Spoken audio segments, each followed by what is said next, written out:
श्रीराम जय जय राम, जय जय रघुवीर समर्थ. दास नवमी निमित्त मी माझे मनोगत व्यक्त करीत आहे. शुकासारिखे पूर्ण वैराग्य ज्याचे, वशिष्ठा परी ज्ञान योगेश्वराचे, कवी वाल्मिका सारिखा मान्यायचा, नमस्कार माझा सद्गुरु रामदासा. हा श्लोक समर्थ शिष्य वामन पंडित यांनी रचलेला आहे. वामन पंडित यांची समाधी वाईजवळील पांडेवाडी येथे कृष्णा नदीकाठी आहे. श्री समर्थ रामदास स्वामींचा जन्म मराठवाड्यातील जांब येथे रामनवमीचा, तर निर्वाण दिन माघ कृष्ण नवमी शके 1603 म्हणजेच 22 जानेवारी सन 1682 शनिवारी माध्यान्ह काळचा होता. समर्थांचे महानिर्वाण सज्जनगड येथील मठातील शेजघरामध्ये झाले. सातारजवळील अंगापूर येथील डोहात मिळालेल्या अंगलाईची मूर्तीची स्थापना समर्थांनी सन 1650 साली सज्जनगडावर केलेली होती. सज्जनगडच्या पायथ्याशी उर्वशी नदीकाठच्या परळी गावात त्यांचे वास्तव्य होते.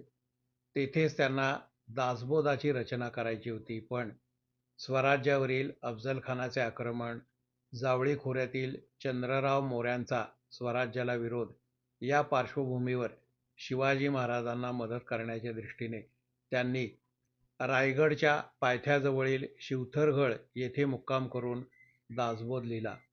या ठिकाणी त्यांचे वास्तव्य बराच काळ होते. शिवाजी महाराजांची व समर्थांची प्रथम भेट चाफळ मठाजवळील शिंगणवाडी येथे झाली होती. कालांतराने शिवथरगड येथे समर्थ रामदास स्वामींचा मुक्काम असताना शिवाजी महाराजांनी त्यांना आता दगदग कमी करावी व सज्जनगड येथे कायमचे वास्तव्य करण्यासाठी यावे अशी विनंती केली. ती रामदास स्वामींनी मान्य केली आणि सन 1676 साली ते कायम वास्तव्यासाठी म्हणून सज्जनगड येथे आले. चाफळचे मठाधिपती असल्यामुळे रामदास स्वामी पाडवा ते रामनवमी या दरम्यान चाफळला जात असत. किल्लेदाराचा वाडा होता, त्याच ठिकाणी त्यांचे मठ आणि शेजघर या ठिकाणी त्यांचा मुक्काम होता. राज्याभिषेकानंतर शिवाजी महाराज सुमारे 1.5 महिना सज्जनगडावरती या ठिकाणी राहिलेले होते आणि संभाजी महाराज सुद्धा या ठिकाणी 3 महिने समर्थ सान्निध्यामध्ये राहिलेले होते. सन 1677 साली समर्थ रामदास स्वामींचे मोठे बंधू यांचे देहावसान झाले. 1678 साली वेण्णा स्वामी यांचेही देहावसान झाले. 3 एप्रिल 1680 चैत्री पौर्णिमेला शिवाजी महाराजांचे देहावसान झाले आणि समर्थांना त्याचा धक्का बसला. त्यानंतर त्यांनी अन्न पाणी वर्ज्य केले आणि फक्त फलाहारच ठेवलेला होता. सुमारे 1.25 वर्ष त्यांनी जेवणही घेतलेले नाही, किंबहुना शेजघरातून ते क्वचितच बाहेर येत असत. शिवाजी महाराजांच्या मृत्यूनंतर समर्थांनी अन्न पाणी वर्ज्य करून ते एकांतातच राहत होते. समर्थांनी निर्वानिर्वीची भाषाही सुरू केलेली होती आणि समर्थ आता फार काळ राहणार नाहीत हे शिष्यांच्या लक्षात आलेले होते. माघ शुद्ध नवमीला समर्थ आपल्या शिष्यांसमवेत मठाच्या ओरीत बसले होते. त्यांनी एका काव्याच्या 2 पंक्ती तयार केल्या. रघुकुळ टिळकाचा वेद सन्निध आला, तदोपरी भजनाचा पाहिजे सांग केला. या त्या 2 ओळी होत्या आणि आता राहिलेल्या 2 ओळी कोण पूर्ण करेल असे म्हणून त्यांनी शिष्याकडे पाहिले. तेव्हा त्या शिष्यांपैकी उद्धव स्वामी यांनी समर्थांचा श्लोक पूर्ण केला. ते म्हणाले, अनुदिनी नवमी हे मानसी आठवावी, बहुत लगबगीने कार्यसिद्धी करावी. समर्थांनी उद्धवाची पाठ थोपटली, पण उद्धवांच्या लक्षात आले की माघ वद्य नवमीला समर्थ देह ठेवणार आहेत. शिवाजी महाराजांच्या मृत्यूनंतर राज्याचा उत्तराधिकारी कोण याबद्दल संभाजीराजे आणि राजाराम राजे यांच्यामध्ये वाद सुरू झाला. 1681 साली संभाजींनी सोयराबाईंना तुरुंगात ठेवले आणि मंत्रिमंडळातील अनाजी पंत, हिरोजी फर्जंद आणि बाळाजी आवजी यांना हत्तीच्या पायाखाली दिले. हे वृत्त कळल्यानंतर सोयराबाईंनी तुरुंगामध्ये आत्महत्या केली. या सर्व गोष्टी समर्थांना कळल्या होत्या आणि ते अतिशय व्यथित झालेले होते. त्यांनी संभाजीराजांना 13 जानेवारी 1682 यावेळी उपदेशवर पत्र लिहिले. हे समर्थांनी लिहिलेले शेवटचे पत्र होय.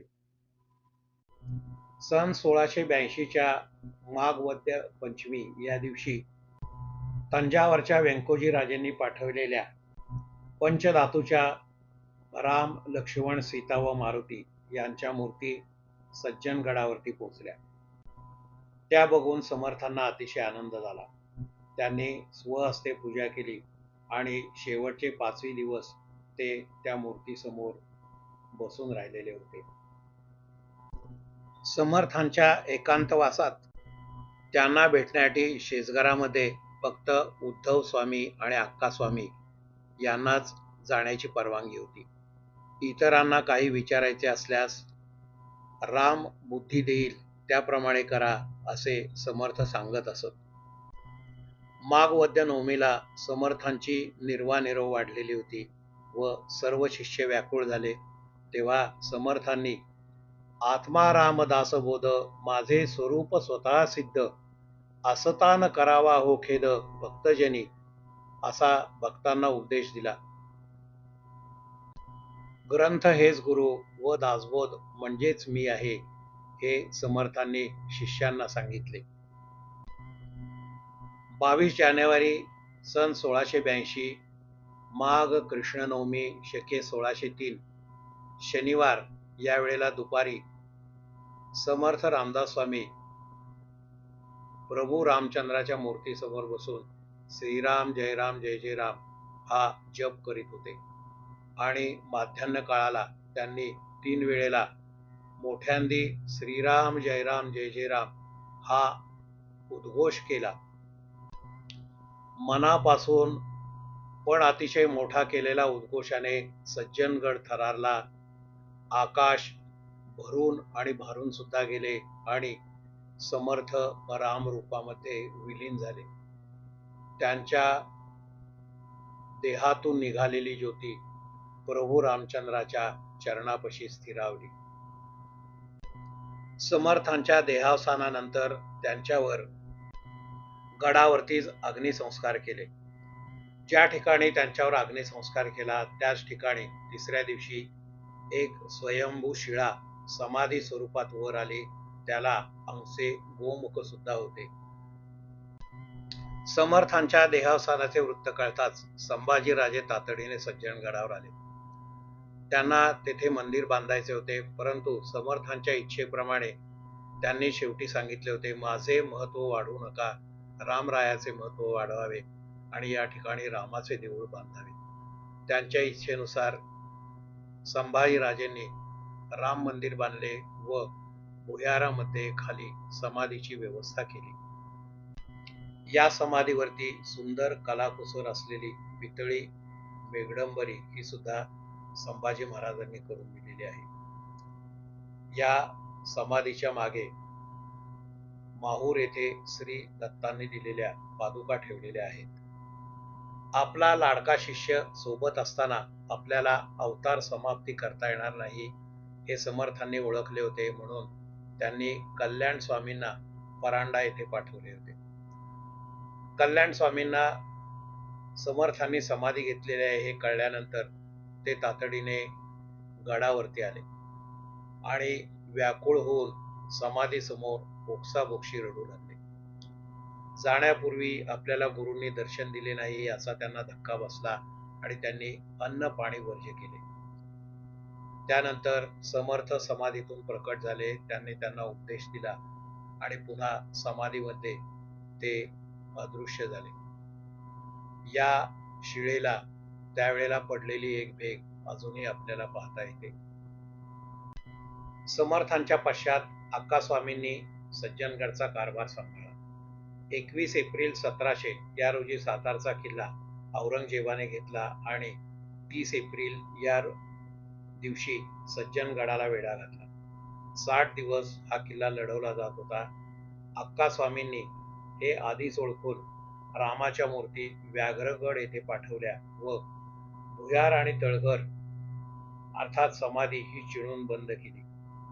9 जून रोजी सज्जनगड मोगलांच्या ताब्यात सापडला आणि 13 जून या रोजी औरंगजेब सज्जनगडावर आला.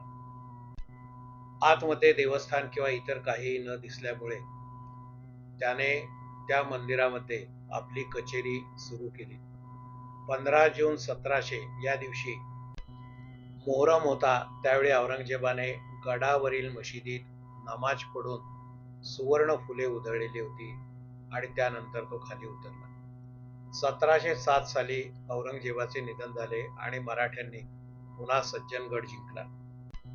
1709 साली सातारचे थोरले शाहू महाराज सज्जनगडावर आले आणि त्या ठिकाणी उत्सव सुरू झाला. 1715 साली चाफळचे मठाधिपती केशवस्वामी यांचे कीर्तन होते व त्या कीर्तनासाठी थोरले शाहू महाराज आलेले होते. या कीर्तनासाठी मी कमी वेळ थांबेन असे सुरुवातीला त्यांनी सांगितले, परंतु कीर्तन अतिशय सुश्राव्य होते आणि ते 5 तास थांबले. त्यांनी केशवस्वामींना आपला सोन्याचा कंठा भेट दिला, मात्र त्यांनी तो नाकारला आणि त्यांना एवढेच सांगितले की दर उत्सवासाठी आपण या ठिकाणी यावे अशी माझी इच्छा आहे. त्याप्रमाणे 1850 पासून प्रत्येक छत्रपती घराण्यावरचा गादीवर बसलेली व्यक्ती आशीर्वाद घेण्यासाठी गडावर येत असे. 1990 पर्यंत सुमित्रा राजे भोसले या सुद्धा नियमितपणे गडावर येत होत्या. हिमालयामध्ये समर्थांना प्रभू रामचंद्रांनी दर्शन दिले आणि श्रीराम जय राम जय जय राम या त्रयोदशाक्षरी मंत्राचा उपदेशही केला. त्याचा त्यांनी प्रसारही केला. राम भक्तीबरोबर त्यांनी बलोपासनेलाही महत्त्व देऊन स्वराज्यासाठी अनेक तरुण शिवाजी महाराजांना दिले. त्यांनी अनेक मारुती मंदिरांची स्थापना केली. प्रतापगडच्या बाले किल्ल्याजवळील मारुती हा त्यांनी शेवटचा स्थापन केलेला मारुती होय. 12 वर्षाच्या तपश्चर्येनंतर त्यांनी भारत भ्रमण केले आणि अनेक ठिकाणी मठांची स्थापना केली.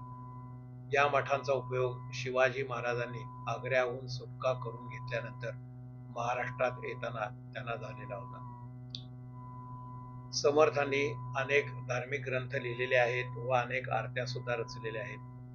मोरगाव येथे गेलेला असताना सुखकर्ता दुःखहर्ता ही गणपतीची आरती, तुळजापूर येथे देवीची दुर्गे दुर्गट भारी ही आरती, जेजुरी जवळील लौथवेश्वर या देवळामध्ये लौथवती विक्राळा ही आरती, जेजुरीला गेलेले असताना पंचानन हैवानन सुरभूषण लीला ही खंडोबाची आरती, कृष्णा नदीवरती गेलेले असताना सुख सरिते गुणभरिते दुर्ते निवारी ही कृष्णाबाईची आरती आणि बहे बोरगाव येथे गेलेले असताना सत्राणे उड्डाणे हुंकार वदनी ही मारुतीची आरती, अशा अनेक आरत्यांची रचना केलेली आहे. समर्थांच्या निर्वाण दिनी दासनवमी निमित्त हे माझे मनोगत मी समर्थ चरणी अर्पण करीत आहे. श्रीराम जय जय राम, जय जय रघुवीर समर्थ.